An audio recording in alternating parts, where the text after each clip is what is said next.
अस्सलाम वालेकुम स्टूडेंट्स।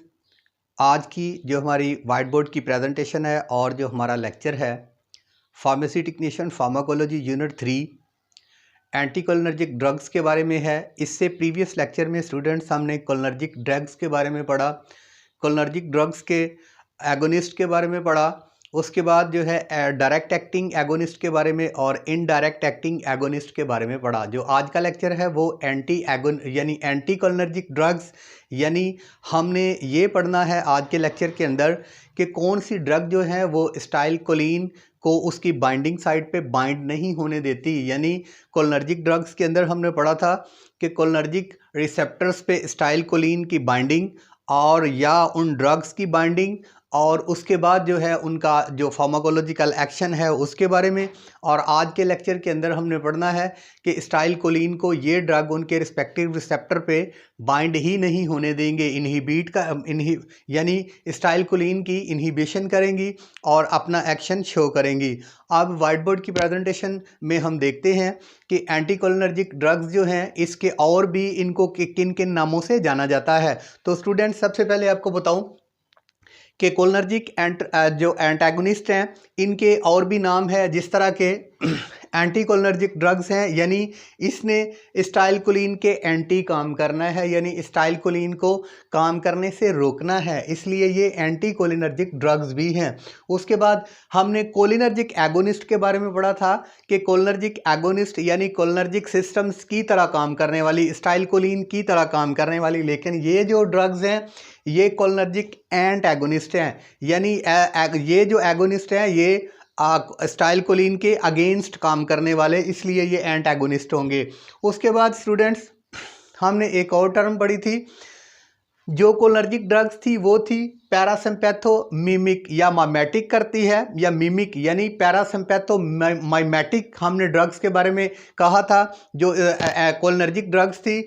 यहाँ पे पैरासिम्पैथोलैटिक है और वहाँ पे मिमिक था, माइमेटिक था या मिमिक था। माइमेटिक का मतलब है कॉपी करना या नकल करना, यानी जो कोलिनर्जिक ड्रग्स एगोनिस्ट थी वो स्टाइल कोलिन की नकल कर रही थी या पैरासिम्पैथेटिक सिस्टम्स की कॉपी कर रही थी, इसलिए उनको कहा जाता था पैरासिम्पैथोमाइमेटिक। ये जो ड्रग है स्टूडेंट ये है पैरासिम्पैथोलाइटिक, यानी ये पैरासिम्पैथेटिक सिस्टम्स की कॉपी नहीं करती बल्कि ब्रेक डाउन करती है, यानी पैरासिम्पैथेटिक जो सिस्टम्स है उसके अगेंस्ट काम करती है, इसलिए इन ड्रग्स को हम कोलिनर्जिक एंटागोनिस्ट भी कह सकते हैं, एंटी कोलिनर्जिक ड्रग्स भी कह सकते हैं, उसके बाद पैरासिम्पैथोलाइटिक ड्रग्स भी कह सकते हैं। तो स्टूडेंट्स इनकी जो क्लासिफिकेशन है उसको समझने से पहले या क्लासिफिकेशन की तरफ आने से पहले मैं आपको इनका मैकेनिज्म ऑफ एक्शन बता देता हूं कि सबसे पहले हम देखेंगे कोलिनर्जिक ड्रग्स के बारे में और उसके बाद आपको पता चल जाएगा कि ये एंटागोनिस्ट जो है कोलिनर्जिक के ये किस तरह से काम करते हैं। यहाँ पे मैंने 3 एग्जाम्पल दी हैं, एग्जाम्पल 1, एग्जाम्पल 2 और एग्जाम्पल 3।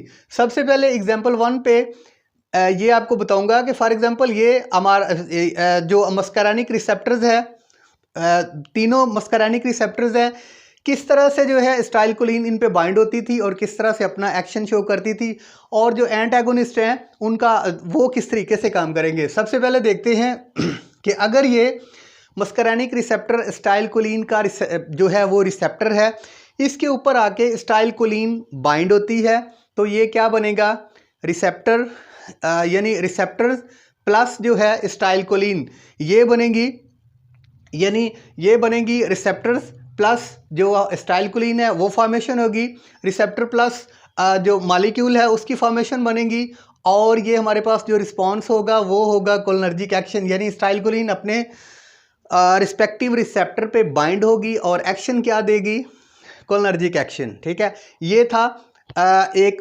पहली एग्जांपल जो कि स्टाइल कोलिन अपने रिसेप्टर पे बाइंड होने के बाद दे रही थी। अब ये जो एंटी कोलिनर्जिक ड्रग्स है इसने किस तरह से काम करना है। अगर हमने एंटी कोलिनर्जिक ड्रग्स दी हैं तो ये कम्पिटेटिवली जो है ये अपना वर्क करेंगी, कंपीट करेंगी किसके साथ, स्टाइल कोलिन किसको कंपीट करेंगी, किस तरह कंपीट करेंगी। फॉर एग्जांपल हमने प्रोटोटाइप ड्रग जो हमारे पास एट्रोपिन है ये एंटी कोलिनर्जिक एगोनिस्ट है, एंटीकोलिनर्जिक ड्रग्स कह सकते हैं या आप इसको कोलिनर्जिक एंटागोनिस्ट कह सकते हैं। एट्रोपिन देने की वजह से इसने क्या किया कि एसिटाइलकोलिन, एग्जांपल नंबर 2 पे एसिटाइलकोलिन जो कि अपने रिस्पेक्टिव रिसेप्टर के साथ पहले बाइंड था, इसने कंपीट करके उसको उसकी बाइंडिंग साइट से मूव किया और एसिटाइलकोलिन जो है वो अपनी बाइंडिंग साइट से हट गया। अगर एसिटाइलकोलिन अपनी बाइंडिंग साइट से हटा है तो फिर जो हमारे पास एक्शन है वो कोलिनर्जिक एक्शन नहीं होगा। उसकी वजह ये है कि एसिटाइलकोलिन अपनी बाइंडिंग साइट के साथ आके अटैच होगी, उसकी वजह से हमें जो है वो कोलिनर्जिक एक्शन मिलेगा। अगर एसिटाइलकोलिन अपने रिसेप्टर्स के साथ, मस्कारेनिक रिसेप्टर्स के साथ अटैच ही नहीं है, बाइंडिंग साइट उसकी ऑक्यूपाई की है एट्रोपिन ने, तो हमारे पास एसिटाइलकोलिन का कोलिनर्जिक एक्शन नहीं होगा। इस तरीके से जो है एंटागोनिस्ट जो है कोलिनर्जिक के एंटागोनिस्ट काम करेंगे। उसके बाद नंबर 3 जो मैंने एग्जांपल यहाँ पे दी है, ये रिसेप्टर का डायग्राम है और उसके बाद एसिटाइलकोलिन ही अपने रिस्पेक्टिव रिसेप्टर्स के साथ मैंने बाइंड की है। यानी अगर हम एट्रोपिन जो है वो अपने जो एसिटाइलकोलिन का रिसेप्टर है उसके साथ बाइंड है, हमें कोलिनर्जिक एक्शन नहीं मिल रहा। हम चाहते हैं कि हमें जो है वो कोलिनर्जिक या पेशेंट के अंदर जो है वो कोलिनर्जिक एक्शन मिले, तो बाइंड का कौन है? एट्रोपिन जो रिसेप्टर्स के साथ बाइंड है। अब क्या होगा कि हम एसिटाइलकोलिन की कॉन्सेंट्रेशन ज़्यादा करेंगे। अगर बॉडी के अंदर एसिटाइलकोलिन की यहाँ कॉन्सेंट्रेशन ज़्यादा होगी तो ये compete करेगा एट्रोपिन को, उस जो एसिटाइलकोलिन का जो रिसेप्टर था उसके साथ बाइंड था एसिटाइलकोलिन, तो उसको compete करेगा और उसको यहाँ से स्लिप करेगा और एट्रोपिन सेपरेट होगा और दोबारा एसिटाइलकोलिन उस रिसेप्टर से बाइंड होगा और एक्शन हमें क्या मिलेगा? Cholinergic action.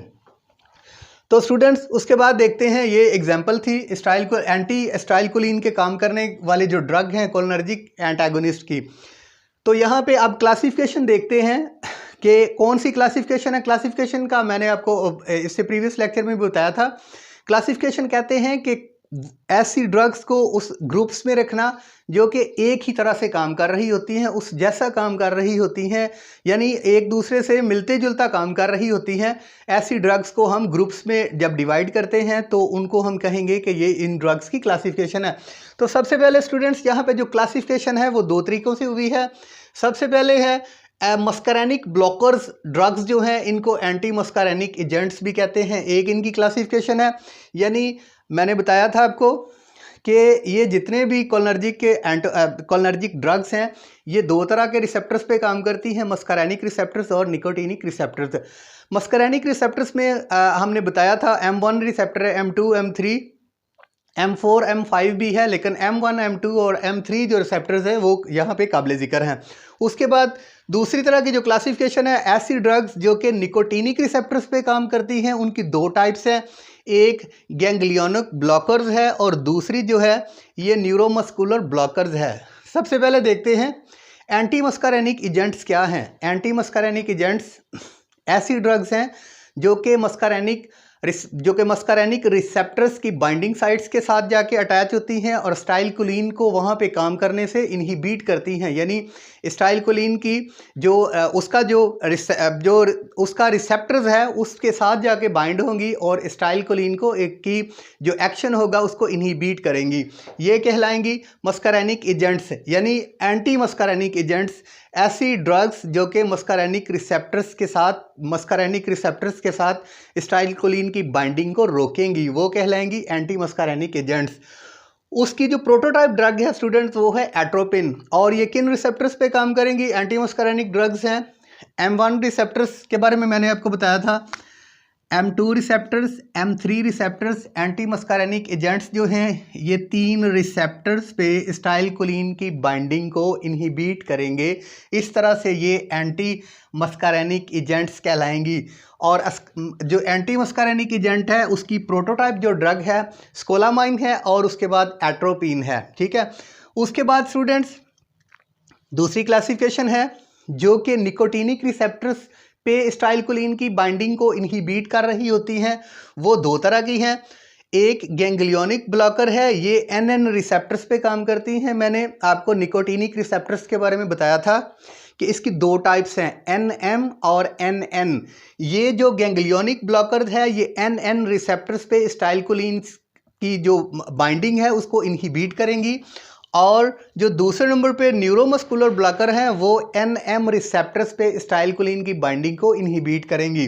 तो जो गैंग्लियोनिक ब्लॉकर्स हैं स्टूडेंट्स वो निकोटिनिक रिसेप्टर्स यानी निकोटिनिक ब्लॉकर्स भी इसको कहा जाता है, और जो एंटी मस्कारेनिक एजेंट्स हैं उसको मस्कारेनिक ब्लॉकर्स भी कहा जाता है, क्योंकि ये मस्कारेनिक एजेंट्स जो है, एंटी मस्कारेनिक एजेंट्स जो हैं ये मस्कारेनिक रिसेप्टर्स को ब्लॉक कर रहे होते हैं, और जो दूसरे नंबर पर हमारे निकोटिनिक ब्लॉकर्स हैं ये निकोटिनिक ब्लॉकर्स को ब्लॉक कर रहे होते हैं और स्टाइलकोलिन की बाइंडिंग को इनहिबिट कर रहे होते हैं। तो दूसरे नंबर पे जो गैंग्लियोनिक ब्लॉकर्स हैं, पहले नंबर पे ये इसमें मेकामाइल अमाइन है एक ड्रग, दूसरी है निकोटीन, और इसके बाद जो हमारे पास जो न्यूरोमस्कुलर ब्लॉकर्स ड्रग्स हैं जो NM रिसेप्टर्स पे काम करती हैं वो स्टूडेंट सेक्सिनाइल कोलिन है, और उसके बाद ट्यूबियोक्योरारिन है। अब इनकी डिटेल जो है आप नेक्स्ट लेक्चर के अंदर जो है वो इंशाल्लाह पढ़ेंगे। तब तक के लिए इजाज़त हो, बहुत शुक्रिया, अस्सलाम वालेकुम।